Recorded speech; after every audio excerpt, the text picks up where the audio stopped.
You ever just stop and wonder why we all don't speak the same language? I mean, it's one of the most fundamental things about us as humans, but it's also one of the most complicated. Well, today, we're going to dig into one of the most famous origin stories ever told to try and answer that exact question. All right, let's get into it. Seriously, just take a second and imagine that. All 8 billion of us, one language. No more communication barriers. No more getting lost in translation. Total seamless understanding across the whole planet. Sounds pretty great, right? Almost like a utopia? Well, according to this ancient story, humanity had that once, and it ended up causing a huge world-changing problem. So, let's set the scene. Our story begins in a time that's honestly hard for us to even imagine. A time of complete and total human unity. One people, one culture, and just one single language spoken by everyone on Earth.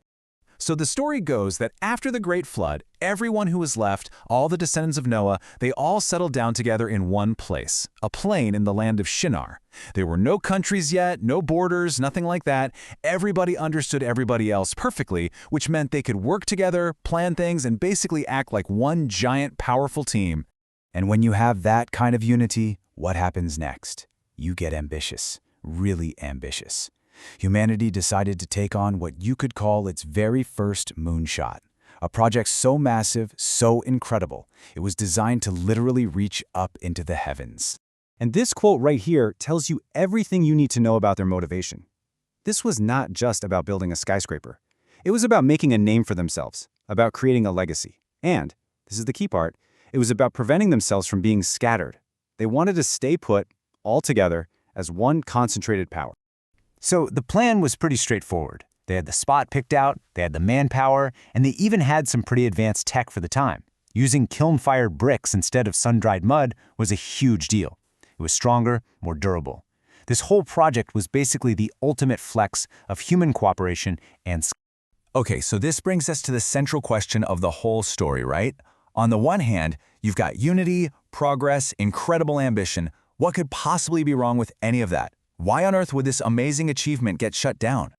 Well, the traditional answer, the one most of us have probably heard, is that from a divine perspective, this wasn't progress at all. It was seen as a massive act of rebellion. And the whole idea hinges on this one word, hubris. Hubris isn't just being proud of what you've done, it's that next-level dangerous arrogance. It's the kind of pride that makes you think you're untouchable, that you can challenge the gods themselves, or in this case, God. So according to this interpretation, the tower was basically a giant monument to how great humanity thought it was. They weren't trying to get closer to God, they were trying to put themselves on his level. So, to put them back in their place, God confused their language, which instantly shattered their ability to cooperate and forced them to scatter across the globe. But what if that's not the full picture?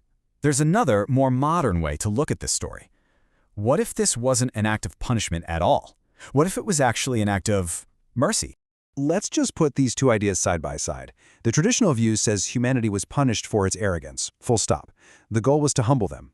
But this other interpretation suggests humanity was actually being saved from itself, that the goal wasn't to punish, but to create the conditions for diversity to even exist. I mean, think about it. If humanity had stayed as one single all-powerful group, what would that have looked like? It could have become a global tyranny, right? One single culture, one way of thinking, imposed on everyone. By breaking up that monopoly on power, this act might have actually been what allowed for all the unique cultures, perspectives, and ways of life we see today. It might have been a course correction for our long-term survival. So, whether you see it as a punishment or a protective measure, the end result described in the story of Babel is, well, it's our world. A planet filled with a beautiful, chaotic mix of voices and cultures. Over 7,100 languages. Just let that number sink in. We went from one single language on the plains of Shinar to this incredible linguistic tapestry.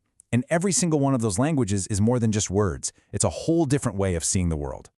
And I think that's why this story has stuck around for so long. It's not just an old myth about language. It gets at something really deep about the human condition. That constant push and pull between our desire to all come together and be one, and the incredible strength and beauty we find in our differences. And that leaves us with a pretty heavy question for our own time.